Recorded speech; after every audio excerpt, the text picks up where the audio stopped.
السلام عليكم ورحمة الله وبركاته. أعوذ بالله من الشيطان الرجيم.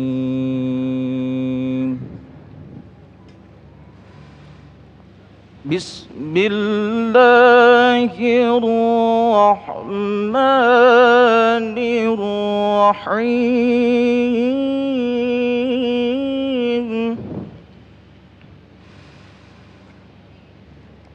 يا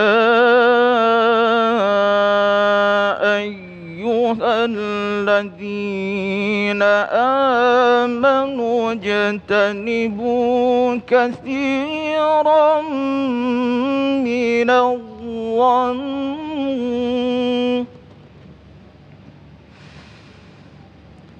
إن بعض الظن إثم ولا تجسسوا ولا يغتب بعضكم بعضا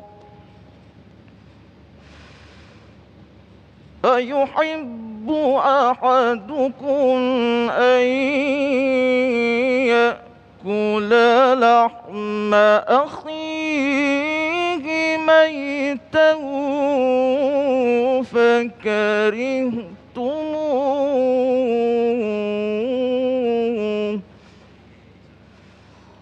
واتقوا الله إن الله تواب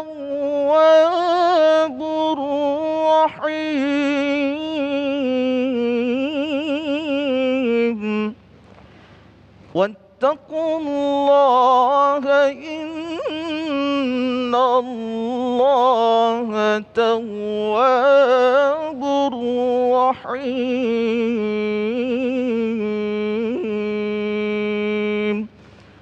صدق الله العظيم.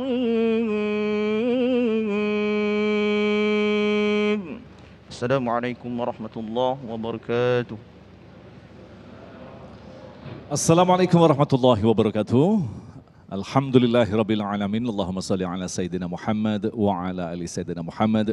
Segala puji bagi Allah yang kembali mempertemukan kita dalam majelis ilmu damai Indonesiaku, dan alhamdulillah dalam kesempatan kali ini kita bisa berjumpa kembali Damai Indonesiaku yang disiarkan secara langsung dari Masjid Al-Azhar Bintaro. Alhamdulillah telah hadir bersama kita guru-guru yang kita cintai, Kiai Haji Syarif Mat Naji dan Ustadz Ahmad Khan, yang akan mengangkat tema yang berkaitan dengan kehidupan kita, fenomena yang sedang kita hadapi saat ini. Betapa fitnah, kemudian ghibah, namimah menyebar begitu mudahnya. Benar, mulut kita diam, tetapi justru tangan kita yang berbicara.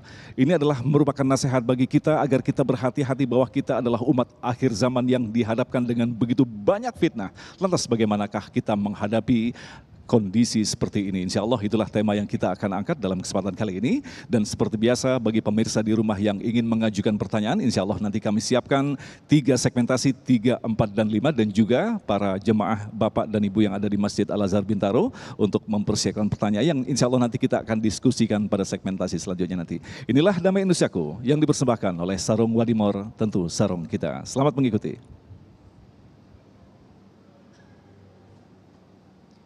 Assalamualaikum warahmatullahi wabarakatuh.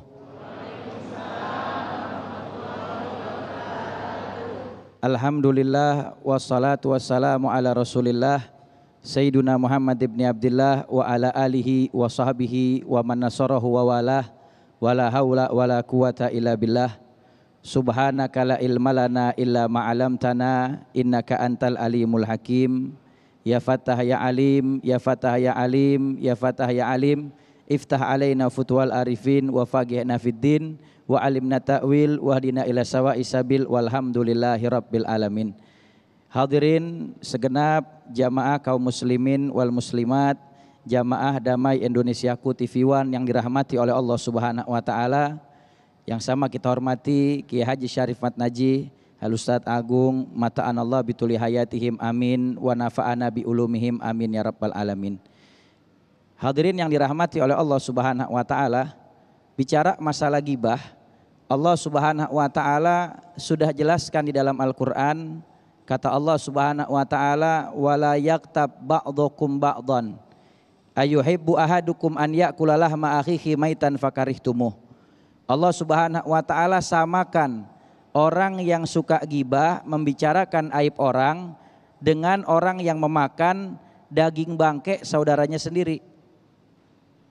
Dikatakan bahwasanya al-ghibah min kabairi dzunub, gibah membicarakan aib orang itu termasuk daripada perbuatan dosa besar. Walaha adrarun azimah, dan orang yang melakukan gibah itu bisa akan menyakiti dirinya sendiri dan merugikan orang lain. Wa tuhayyiju narul fitan, dan pelaku gibah dapat menyebabkan berkobarnya api fitnah di sana sini sehingga terjadinya permusuhan dan perpecahan antara yang satu dengan yang lainnya. Maka hati-hati dengan yang namanya gibah. Gibah ini termasuk dosa besar yang banyak manusia tertipu dan terlena, bahkan dijadikan sebagai sesuatu yang terus-menerus dia lakukan.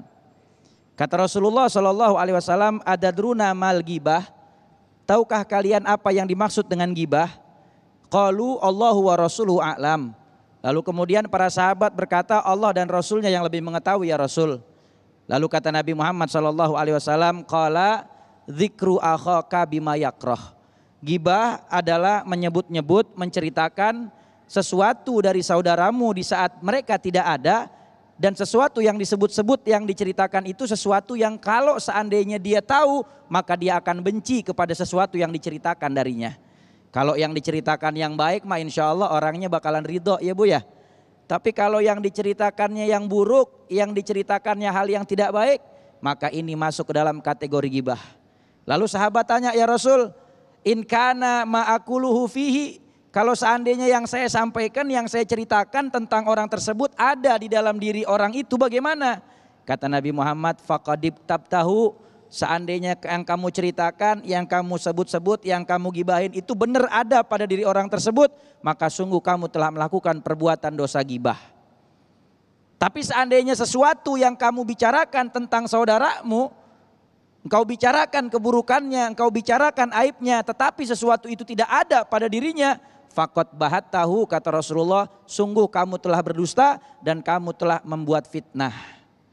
Dan ini terjadi di zaman sekarang tanpa disadari, banyak di antara kita yang selalu seringkali menjadikan gibah sebagai lalapan sehari-hari.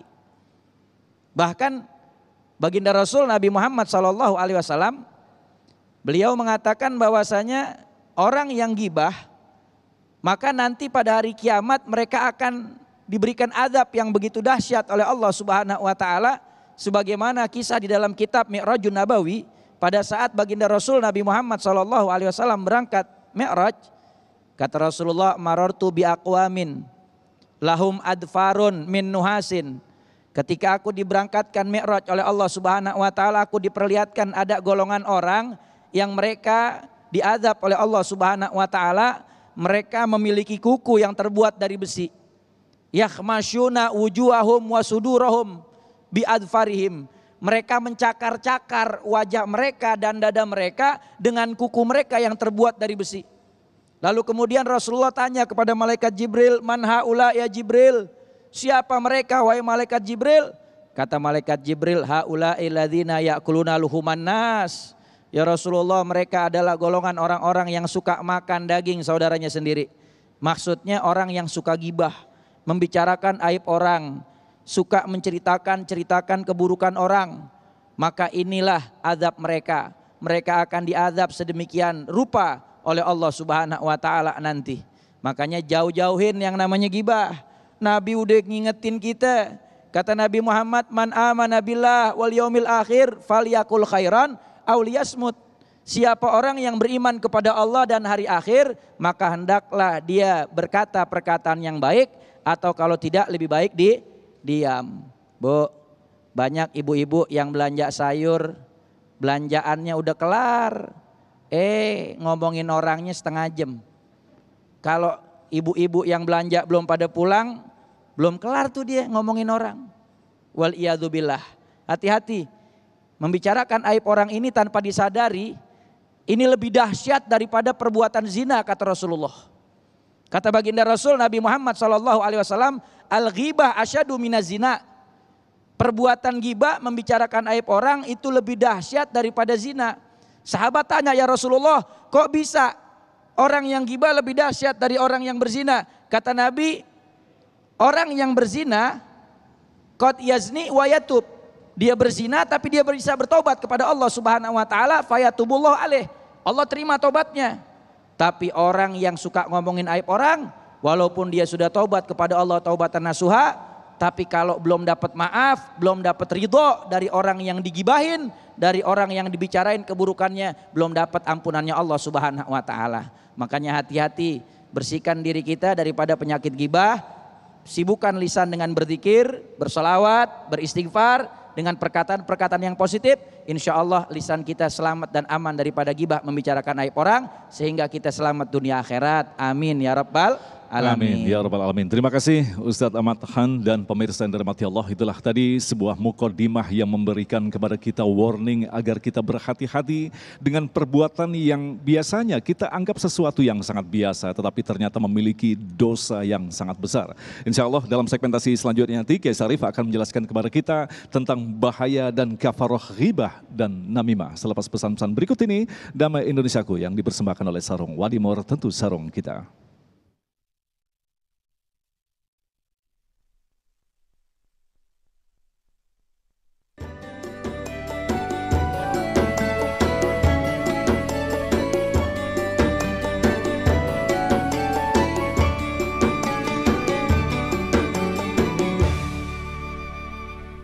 Baik, terima kasih pemirsa masih bersama kami dan Mensaku, dan dalam segmentasi berikut ini kita akan cermati agar lengkap pemahaman kita tentang ghibah dan namimah. Untuk itu kita akan memahami apa sesungguhnya bahaya dan kafaroh dari perbuatan yang sangat tercela ini. Silakan Kiai.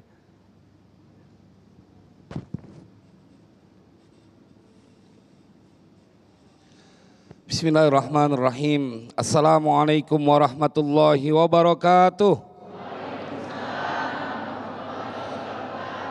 Alhamdulillahi rabbil alamin. Allahumma salli wa sallim ala sayyidina Muhammad wa ala ali sayyidina Muhammad. Amma ba'du, jamaah sekalian berbahagia, para pengharap ampunan dan keridhaan dari Allah Subhanahu wa taala, pemirsa TV One dimanapun berada, yang semoga Allah terus berikan penjagaan kepada kita semuanya.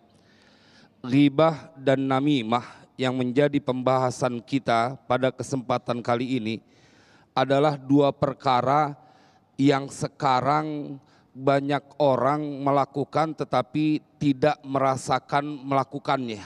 Bahkan mereka merasa nikmat. Ya alhamdulillah sih, dengan adanya pakai masker rada berkurang kali gibahnya gitu.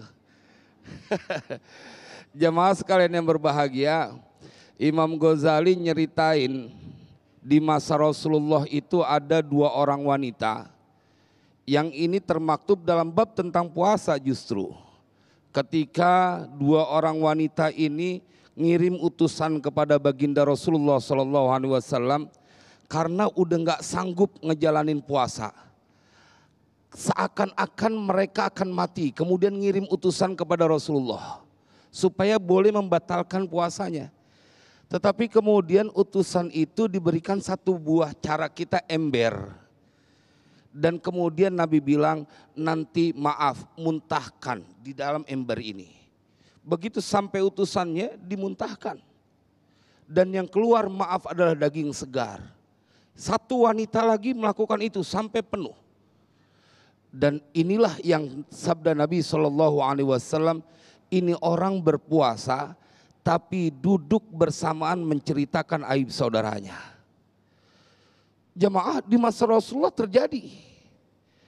Bahkan ketika Rasulullah SAW, karena tentang ghibah dan namimah, melewati sebuah area pekuburan, Nabi mendengar suara orang yang sedang disiksa di dalam kubur. Dan Nabi bilang bahwa dua orang yang disiksa ini dari lantaran dosa, di antaranya adalah namimah. Apa itu namimah? Mengadu domba. Dan sekarang banyak orang yang sedang berusaha merobek jala persaudaraan di negeri kita, tetapi terus Allah berikan penjagaan. Tetapi usaha orang-orang untuk melakukan adu domba di sekitar kita banyak pada prakteknya. Mereka lupa bahwa orang-orang yang beragama Islam, mereka diingatkan betul dengan sebuah ancaman yang di dalam Al-Quran Allah sampaikan, wala tuti' kulla hallafim mahin hammazim masya'im binamim.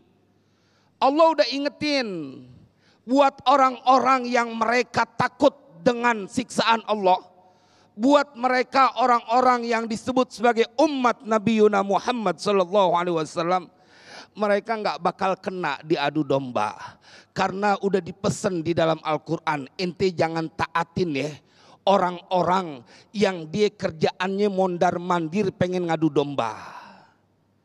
Jamaah sekalian berbahagia, ghibah dan namimah adalah perbuatan orang-orang yang mereka mementingkan dirinya sendiri. Bahkan Mas Agung, ghibah ini bisa menyasar orang yang secara tingkat pengetahuan agamanya dia di atas rata-rata.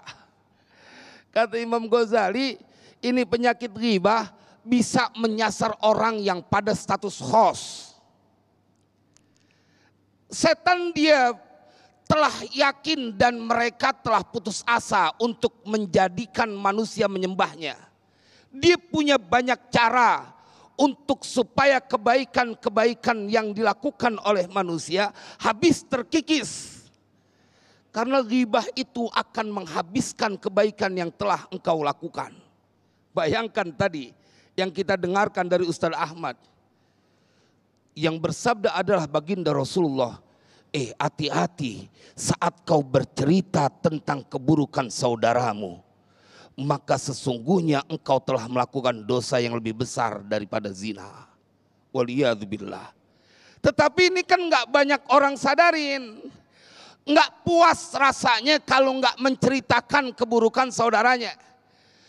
Mereka bahkan tidak cukup dengan lisannya, ditulis dalam sebuah status di Twitter atau media sosial lainnya. Padahal di masa Rasulullah SAW, ketika Sayyidatuna Aisyah hanya memberikan isyarat tentang seseorang yang datang dengan sebuah isyarat, ini pendek orangnya. Katain tuh orang pendek banget, itu udah ghibah tuh.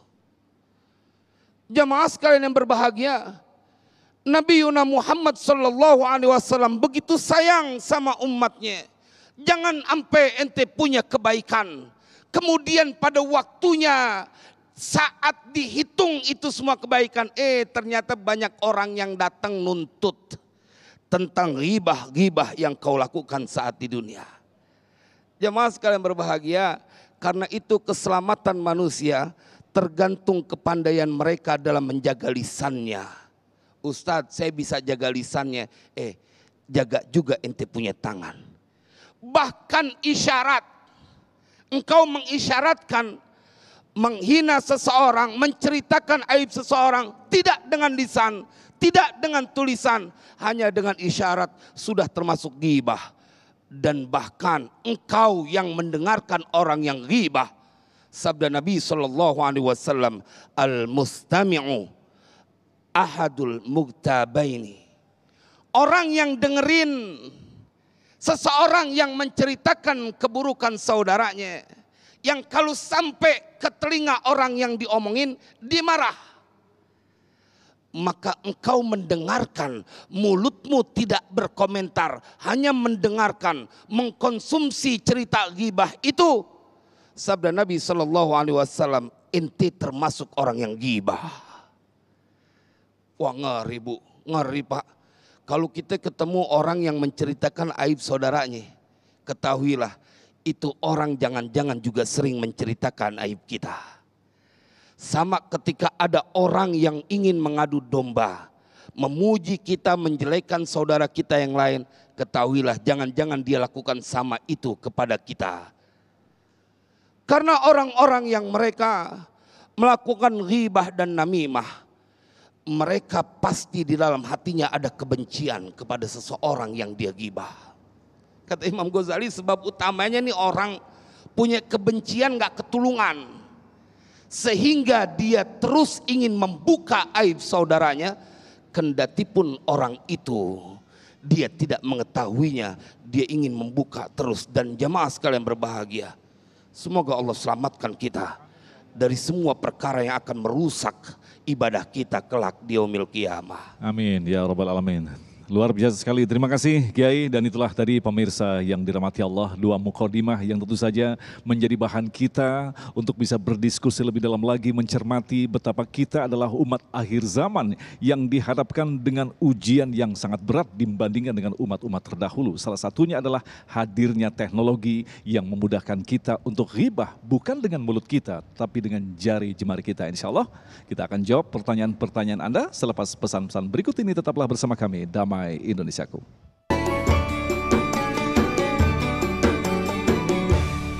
Baik, terima kasih pemirsa, masih bersama kami Damai Indonesiaku yang mengangkat tema tentang ghibah dan namimah. Insya Allah telah kami siapkan beberapa pertanyaan yang sekaligus insya Allah mudah-mudahan nanti akan memperdalam pemahaman kita tentang satu perbuatan yang sangat tercela ini. Baik, pertanyaan pertama akan disampaikan oleh Bapak Rusdi Ahsan. Silakan. Assalamualaikum warahmatullahi wabarakatuh. Yang saya hormati Ketua pada Bapak Agung yang saya hormati, yang saya tanyakan bagaimana menyikapi seorang muslim hidupnya selalu ghibah dan namimah menurut pandangan Islam. Saya tuju kepada Ustaz Ahmad Al-Azumatkan. Assalamualaikum warahmatullahi wabarakatuh. Waalaikumsalam warahmatullahi. Silakan Ustaz Ahmad Khan terlebih dahulu. Nanti kita akan diskusikan lebih dalam lagi. Silakan. Bismillahirrahmanirrahim. Pertanyaannya ini berkaitan dengan bagaimana keadaan orang muslim yang kerjaannya suka gibah dan namimah. Orang yang kerjaannya suka gibah dan namimah, maka secara tidak langsung dia menumpuk dosa. Ini pekerjaan yang gak ada untung-untungnya sama sekali. Ini pekerjaan yang ngerugiin dia dan ngerugiin anak cucu keturunannya. Berkata Al-Habib Muhammad Ali Drus, salah seorang walinya Allah Subhanahu wa taala di Surabaya yang dikenal dengan Habib Neon. Beliau mengatakan bahwa siapa orang yang suka gibah, menggunjing orang muslim, maka itu akan merusak hatinya sendiri. Dan siapa orang yang suka gibah atau menggunjing, membicarakan aib keburukan orang soleh, terlebih lagi dia ulama kekasih Allah Subhanahu wa taala, maka itu akan merusak hatinya dan hati anak-anak cucu keturunannya. Jadi nggak ada untungnya jadi orang muslim kerjaannya suka gibah, ngomongin aib orang. Walaupun mungkin secara finansial di dunia dia dapat uang banyak. Walaupun mungkin secara finansial di dunia dia memiliki rumah, kendaraan, akan tetapi hakikatnya dia telah memberikan kebaikan-kebaikan dia kepada orang yang dia gibahin, dan dia menumpuk dosa untuk dirinya, dan dia mempersiapkan siksa untuk dirinya nanti ketika berjumpa dengan Allah Subhanahu wa taala. Na'udzubillah min dzalik. Kalau mau punya kerjaan yang ada ridhonya Allah dan Rasulnya Nabi Muhammad. Jangan punya kerjaan yang di situ ada murkanya Allah, murkanya Nabi Muhammad, dan murkanya malaikat Allah Subhanahu wa taala. Karena orang yang suka gibah, membicarakan aib orang, dikatakan oleh baginda Rasul Nabi Muhammad SAW, innalil ghibah salasu afat. Sesungguhnya orang yang suka gibah itu dia punya 3 kehancuran. Yang pertama, la tustajabu da'watuhu, doanya nggak akan pernah diijabah oleh Allah Subhanahu wa taala. Orang yang kerjaannya suka gibah, membicarakan aib orang, yang kerjaannya suka namimah, melempar-lemparkan ucapan dengan tujuan fitnah sehingga terjadi perpecahan antara satu dengan yang lainnya, antara golongan dengan golongan yang lainnya, maka dia yang pertama kehancurannya, doanya nggak akan pernah diijabah oleh Allah Subhanahu wa taala. Yang kedua, kebaikannya tertolak, tidak diterima oleh Allah. Yang ketiga, dia telah mengumpulkan keburukan untuk menuntun dia, menyeret dia masuk ke dalam nerakanya Allah Subhanahu wa taala. Jadi jauhin yang namanya gibah, jauhin yang namanya namimah, sibukkan lisan dengan ibadah, zikir, sholawat, istighfar, ucapan yang positif. Kalau tidak lebih baik diam agar kita selamat dunia akhirat. Nah, kita butuh pandangan Kiai ini tentang apa yang kita hadapi pada saat ini. Justru ketika tadi pertanyaannya bagaimana ketika Muslim untuk saling menghibah, dan itu memang terjadi pada saat ini. Kita sesama saudara agama pun saling menghibah, dan bahkan kalau dikatakan kita malah mencari makan dari cara menghibah dan memfitnah. Bagaimanakah nasihat Kiai? Ya, ini yang tadi saya sampaikan bahwa ghibah dan namimah sekarang telah dikonsumsi oleh banyak orang yang dia mengorbankan dari sebuah kehidupan yang mereka akan hadapi nanti di yaumil qiyamah. Maka itu kata Allah dalam Al-Quran, inna haula'i yuhibbunal ajilah wa yadharuna wara'ahum yauman thaqila. Mereka pada lebih mencintai sesuatu yang bersifat segera dunia, kehidupan dunia, dan mereka melupakan sesuatu yang akan terjadi nanti, hari yang berat. Jemaah sekalian yang berbahagia, mereka yang menghalalkan berbagai cara, bahkan menjadikan aib saudaranya sebagai cara untuk mendapatkan pundi-pundi rupiah, adalah orang yang dia nggak kenal dengan siapa Tuhannya. Padahal ketika engkau melakukan ketaatan, engkau tidak mungkin mendapatkan kesulitan. Karena begini Mas Agung, orang yang ghibah, namimah, ngadu domba, tadi kalau disampaikan oleh Ustaz Ahmad Khan, doanya tidak diijabah, waliyadzubillah. Imam Ghazali bercerita bahwa kalau ada orang yang namimah, doa orang yang mustajab sekalipun jadi enggak keterima gara-gara ada orang namimah. Pada saat Imam Ghazali bercerita dalam kitab Ihya, Nabi Musa alaihissalam memimpin doa karena pada saat itu sedang terjadi musim kemarau yang mereka kesulitan air. Pada saat Nabi Musa berdoa ini nggak dikabul-kabulin, kalimullah. Kemudian Allah bilang, bagaimana aku mengabulkan doamu sementara di antara orang yang bersamamu ada seorang yang namimah. Kemudian Nabi Musa penasaran, kalau begitu beritahukan kepadaku ya Allah siapa orangnya. Kemudian Allah menjawab, bagaimana aku memberitahukan kepadamu seseorang padahal aku melarang untuk umatku atau hambaku untuk melakukan namimah. Maka kemudian semuanya bertaubat, termasuk yang namimah itu. Jadi keberadaan orang yang suka namimah maupun ghibah, dia boleh jadi kalau kebanyakan menjadi petaka buat orang di sekitarnya. Bukan hanya petaka, kalau dia sebelum bertaubat, ada hadis dari Nabi SAW, orang yang ghibah kemudian dia mati dan bertaubat dari ghibahnya, itu adalah orang yang terakhir masuk surga.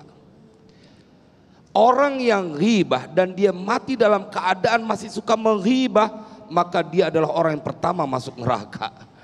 Jadi begitu beratnya, dan orang sekarang membuka permusuhan terang-terangan sama-sama saudara gitu.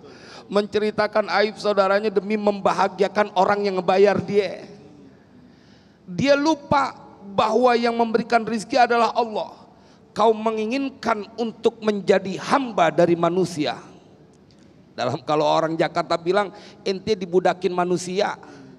Sampai segitunya, sampai daging saudara ente makan.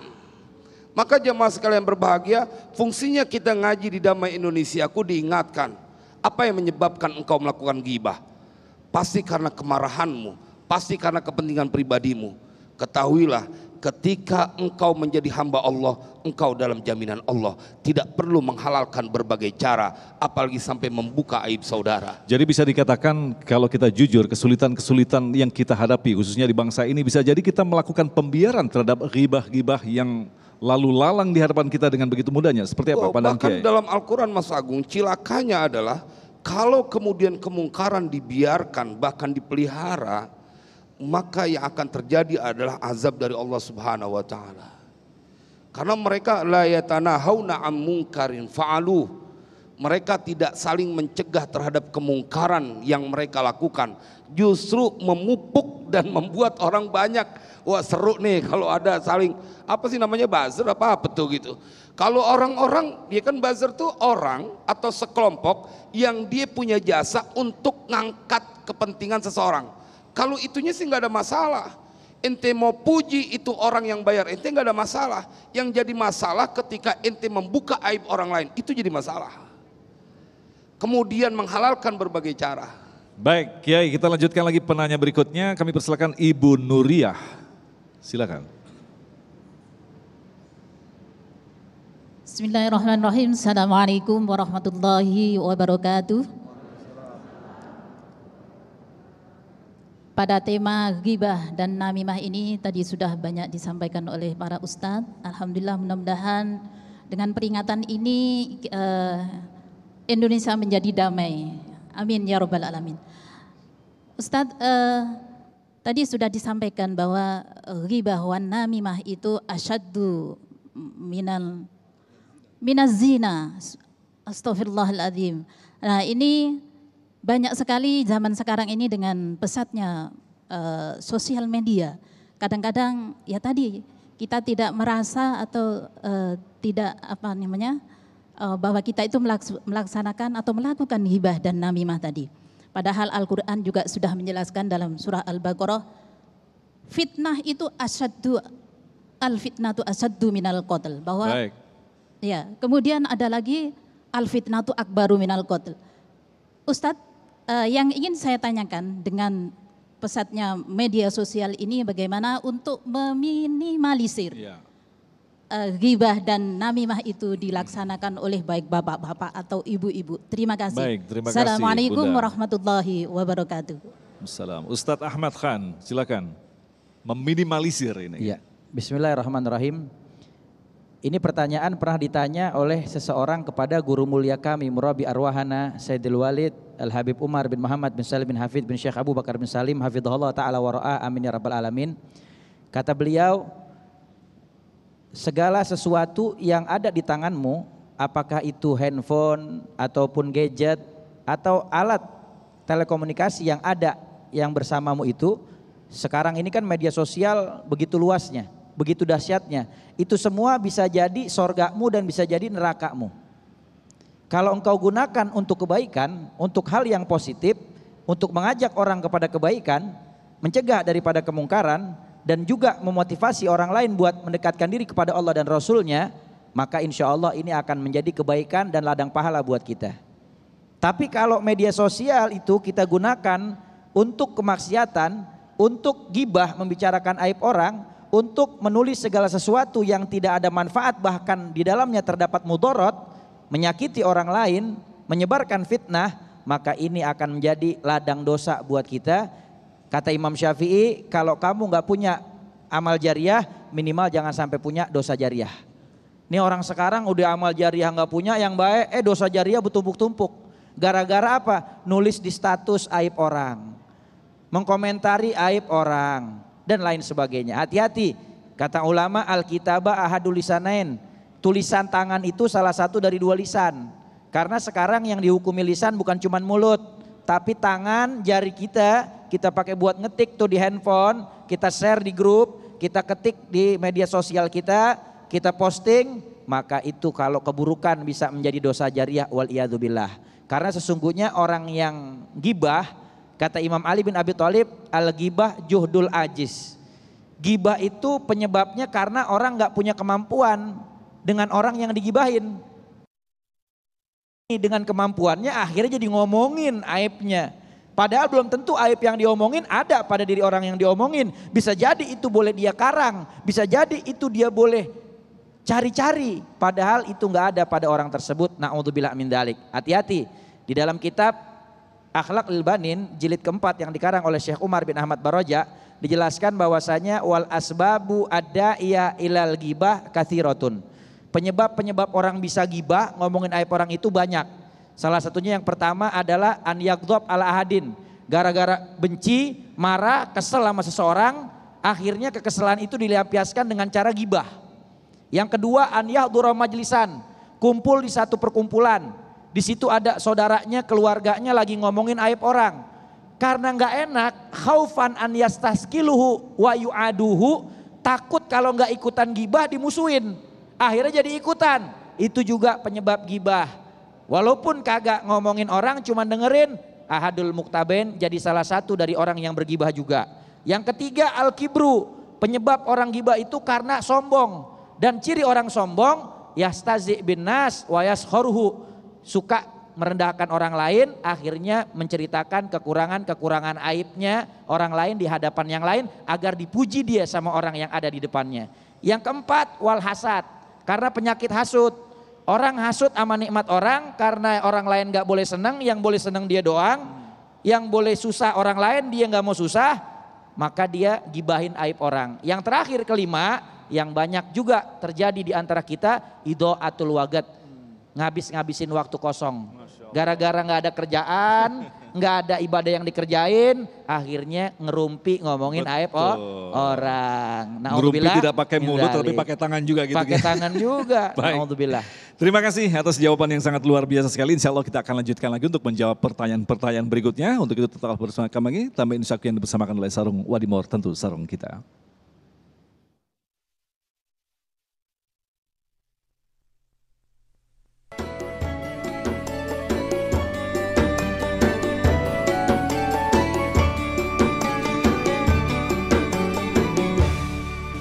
Baik, terima kasih pemirsa masih bersama kami Damai Saku. Selanjutnya kami persilakan kepada Bapak Satrio. Silakan. Assalamualaikum warahmatullahi wabarakatuh. Ustadz, guru-guru kami yang kami hormati, izinkan kami bertanya.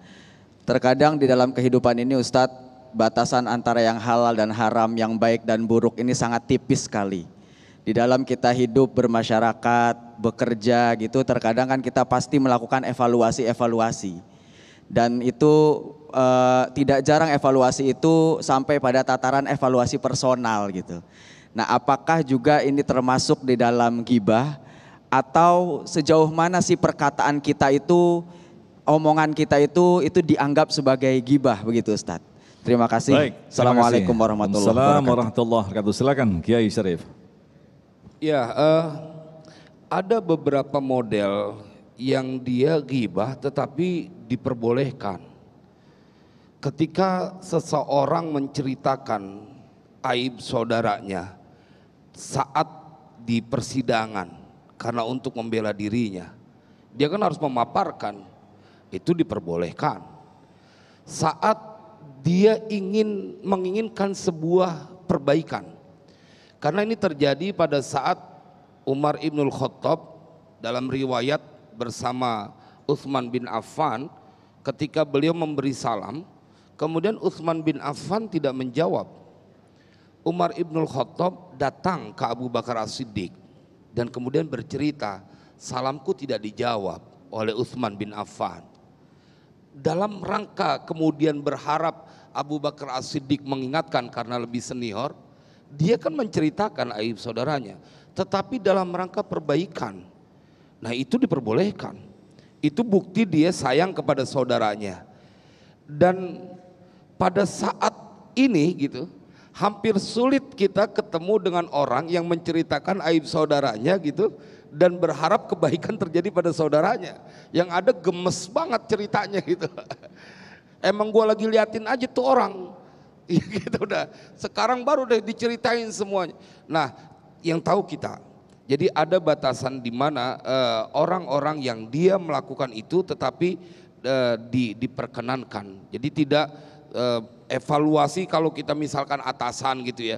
Kemudian menceritakan kemarin kamu nggak datang begini-begini. Itu kan saya mendengar ada berita bahwa kamu begini. Kita jadi atasan dalam rangka memperbaiki kinerja dia, fine. Karena memang harus ada aturan untuk itu dan bukan karena kebencian. Nah, yang dimaksud ghibah ini adalah tadi sebab pertama itu adalah al-ghadab, dia mau marah atau karena kedengkian.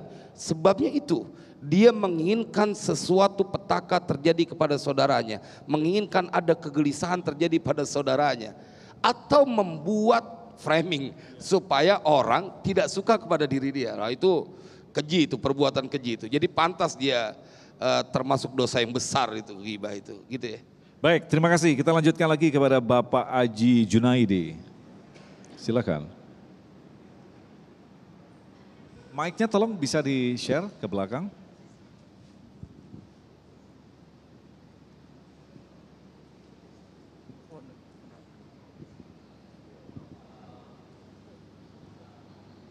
Silakan langsung saja Bapak Aji. Bismillahirrahmanirrahim. Assalamualaikum warahmatullahi wabarakatuh. Waalaikumsalam warahmatullahi wabarakatuh. Alhamdulillah, terima kasih Ustadz Agung dan Pak Kiai Ustadz Ahmad. Ana mau bertanya terkait sebagai pendidik dan orang tua. Sekarang dunia modern khususnya infotainment itu menjadikan tontonan menjadi tuntunan. Bukan sebaliknya, tuntunan menjadi tontonan. Bagaimana cara kami, pendidik dan orang tua, membentengi anak-anak kami dari semua itu? Terima kasih. Assalamualaikum warahmatullahi wabarakatuh. Pertanyaan menarik sekali, silakan Ustadz Ahmad. Bismillahirrahmanirrahim. Bicara masalah apa yang menjadi tontonan anak-anak kita di rumah, maka sebagai orang tua, di dalam mendidik anak yang pertama harus mereka tanamkan kata baginda Rasul Nabi Muhammad SAW, alimu auladakum salasa khisalin. Ajarkan kepada anak kalian 3 perkara. Yang pertama hubbun nabiyikum Muhammad, ajarkan kepada anak-anak kita sedari kecil agar mereka cinta kepada Nabi Muhammad SAW. Yang kedua wa hubbu ahla baiti, ajarkan kepada anak-anak kita untuk cinta kepada anak cucu keturunannya baginda Rasul Nabi Muhammad SAW. Para habaib, para ulama-ulama yang menyampaikan dakwah Islamiyah, mengajak kepada Allah dan Rasulnya Nabi Muhammad. Dan yang ketiga, wa hubbu tilawatil Quran, ajarkan anak-anak kita untuk cinta baca Al-Quran. Kasih anak-anak kita dari kecil pondasi pendidikan agama, agar ketika mereka menonton tayangan-tayangan di televisi atau tayangan-tayangan di media, maka mereka bisa meminimalisir, memilih mana yang mereka tonton, mana yang tidak mereka tonton. Itu kalau posisinya anak-anak kita sudah masuk ke usia dewasa karena diberikan pendidikan agama dari kecil. Tapi kalau anak-anak yang masih kecil, maka itu tugas orang tua untuk selalu mendampingi anak-anaknya, memilihkan tayangan-tayangan apa yang sekiranya boleh ditonton oleh anak-anak kita. Dan ini tanggung jawab bagi orang tua. Jangan sampai anak-anaknya dibiarkan memegang remote televisi sendiri lalu menonton TV dengan tayangan-tayangan yang mungkin tidak cocok untuk usianya. Maka ini bisa menyebabkan dia akan mencontoh dan meniru hal-hal yang tidak baik yang ada di dalam tayangan. Karena mohon maaf, sekali lagi di zaman sekarang ini adalah zamannya fitnah. Zaman yang mana keburukan itu dijadikan sebagai trending atau sebagai trend center untuk diikuti. Padahal itu sesuatu yang bisa menyeret mereka masuk ke dalam murkanya Allah Subhanahu wa taala. Dan di zaman sekarang ini banyak manusia yang udah nggak malu lagi sama Allah, nggak malu sama makhluknya Allah. Makanya kata Nabi Muhammad SAW, kullu umati mu'afan ilal mujahirun. Semua umatku itu mereka dapat ampunannya Allah Subhanahu wa taala. Ketika mereka melakukan perbuatan dosa, mereka bertobat kepada Allah, mereka akan dapat ampunannya Allah. Kecuali orang-orang yang mengerjakan perbuatan dosa secara terang-terangan. Dan ulama memaknai hadis ini, orang yang berbuat dosa secara terang-terangan itu ada 2. Yang pertama, dia mengerjakan dosa dalam keadaan tidak malu di depan umum. Walaupun harus ditayangkan di media sosial, walaupun harus diupload, walaupun harus ditayangkan di televisi, disebarluaskan, nggak malu. Kenapa? Karena nyari duitnya dari perbuatan dosa, dari kemaksiatan yang diharamkan oleh Allah Subhanahu wa taala. Dan ini termasuk orang yang nggak dapat ampunan Allah. Yang kedua, yang dimaksud yang nggak dapat ampunan Allah, orang-orang yang dia berbuat dosa di saat tidak ada yang melihat, yang tahu hanya dirinya dengan Allah, tapi ketika di esokan harinya dia sampaikan kepada temannya, dia ceritakan kepada yang lain bahwa semalam dia berbuat dosa. Maka ini hati-hati. Karena memang udah zamannya fitnah, maka orang tua punya peranan besar buat anak-anaknya, jagain anak-anaknya jangan sampai salah melihat tontonan. Dan yang memberikan tayangan di dalam tontonan juga harus memperhatikan hal-hal yang bisa menyebabkan manfaat dan mudarat bagi yang menontonnya, sehingga dia juga selamat dari pertanggungjawaban nanti di hadapan Allah Subhanahu wa taala. Mudah-mudahan kita bisa memahami. Terima kasih Ustadz, dan pemirsa masih kita simpan satu lagi pertanyaan yang insya Allah kita akan jawab selepas pesan-pesan berikut ini. Damai Indonesiaku.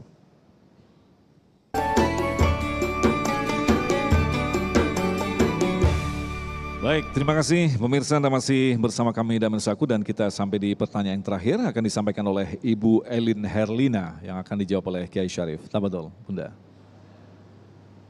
Bismillahirrahmanirrahim. Assalamualaikum warahmatullahi wabarakatuh.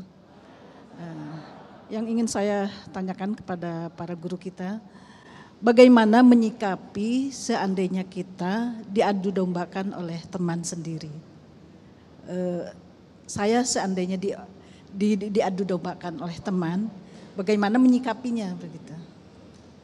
Terima kasih. Baik, terima kasih Bunda. Ini pertanyaan menarik sekali. Bagaimana ketika fitnah dan adu domba itu sampai pada diri saya, Kiai?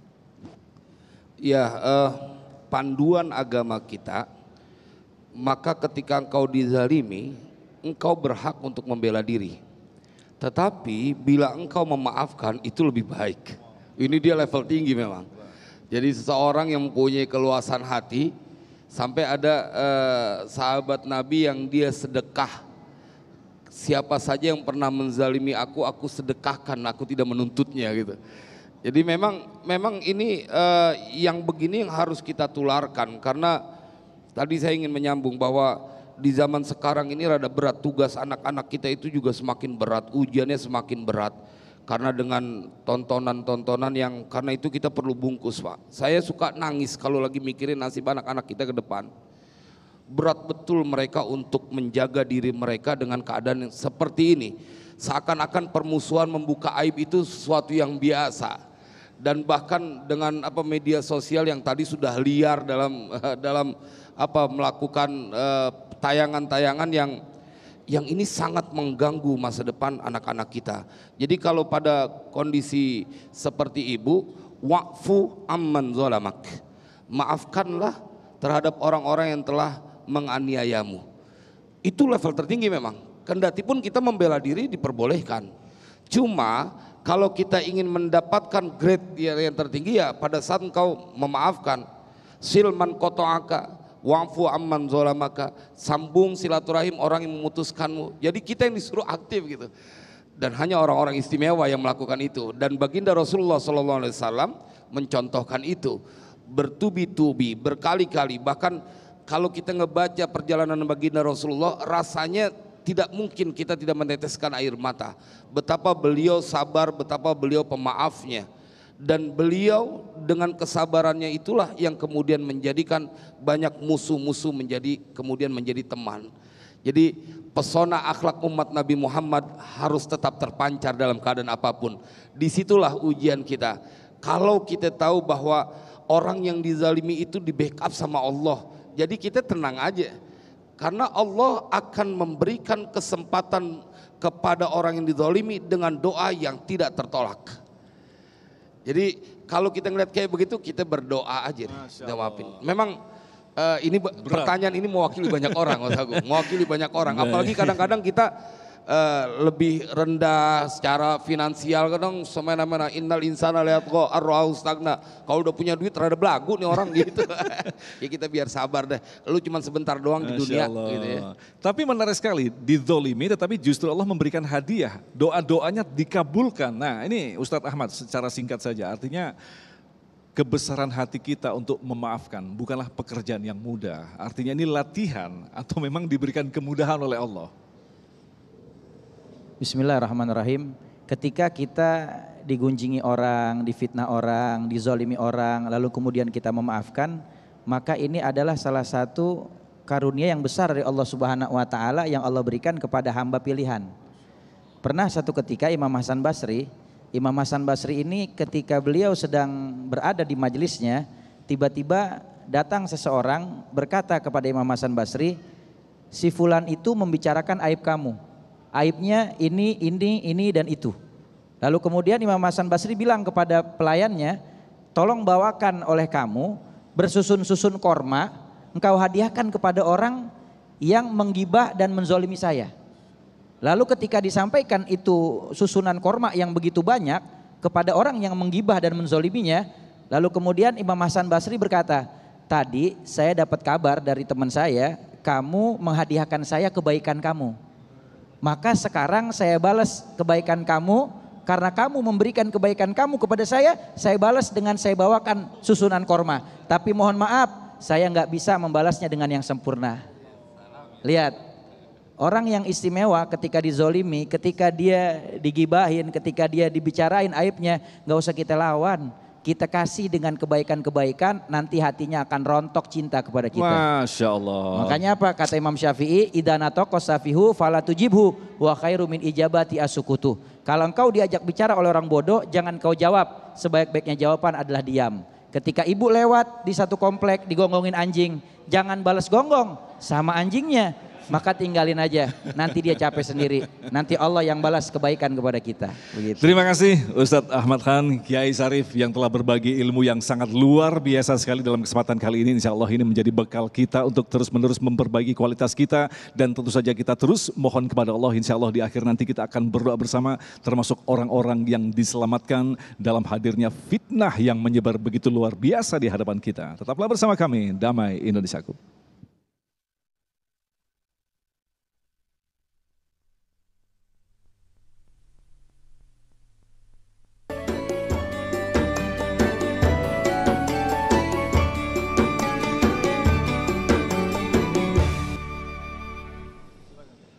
Pemirsa TV One dimanapun berada, bagian akhir saya ingin mengingatkan buat kita semuanya, jangan pernah gadaikan kebahagiaan yang kekal nanti di yaumil qiyamah dengan sebuah kebahagiaan, kepuasan sesaat di dunia karena engkau menghibah dan mengadu domba.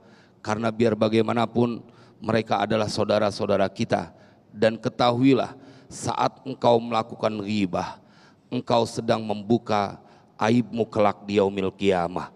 Siapa yang membuka aib saudaranya, maka Allah akan buka aibnya. Dan bila Allah sudah membuka aibnya, maka tidak ada lagi yang mampu menutupinya. Mudah-mudahan ini menjadi sebuah kajian yang memotivasi kita untuk menjadi lebih baik dan menjaga diri kita. Baik, terima kasih Kiai. Demikian pemirsa yang dirahmati Allah, Damai Indonesiaku untuk hari ini, dan insya Allah besok di Ahad 19 September kami akan hadirkan Ustazah Siti Fatihah dan Ustazah Qotrun Nada. Agung Izul Haq dan kerabat kerja Damai Indonesiaku serta pendukung acara ini Sarung Wadimor, tentu Sarung kita mengucapkan terima kasih atas perhatian Anda. Sampai jumpa besok. Assalamualaikum warahmatullahi wabarakatuh. Jamaah Damai Indonesiaku TV One yang dirahmati oleh Allah Subhanahu wa taala, mari kita angkat kedua tangan, kita sempurnakan majelis ini dengan doa. Mudah-mudahan semua yang kita hajatkan digabul oleh Allah Subhanahu wa taala. Tidak bangun kita dari majelis yang mulia ini kecuali dosa kita diampuni oleh Allah Subhanahu wa taala, digantikan keburukan kita dengan kebaikan oleh Allah Subhanahu wa taala. Bismillahirrahmanirrahim. Alhamdulillahirabbil alamin. Hamdan syakirin, hamdan naimin, hamdan yuwafi ni'amahu wa yukafi mazidah. Ya Rabbana lakal hamdu kama yanbaghi li jalali wajhikal karim wa azimi sultanik. Allahumma ya azim sultan, ya gadimal ihsan, ya daiman ni'am, ya katsiral jud, ya wasi'al ata, ya khafiyal lutuf, ya latifasun, ya halimma la ya'jal. Shalli ya Rabbi ala sayyidina Muhammadin wa alihi wasallam warda'ani sahabati ajmain. Allahumma lakal hamdu syukra wa lakal mannu fadla wa anta rabbuna haqqa wa nahnu abidu gariga wa anta lam tazali dzalika ahla. Ya muyassira kulli asir wa ya jabira kulli kasir wa ya sahiba kulli farid wa ya mughniya kulli fakir wa ya mukawwiya kulli dhaif wa ya ma'mana kulli makhif. Yasir alaina kulla asir, yasir alaina kulla asir, yasir alaina kulla asir, fatasirul asiri alaika yasir. Allahumma ya man la yahtaju ilal bayani wa tafsir, hajatuna kathir, hajatuna kathir, hajatuna kathir, wa anta alimun biha wa basir wa khabir. Allahumma harusna bi anika lati la tanam, wa aknufna bi kanafika lati la yuram, warhamna bi qudratika alaina falanahlak wa anta thiqatuna wa rajauna.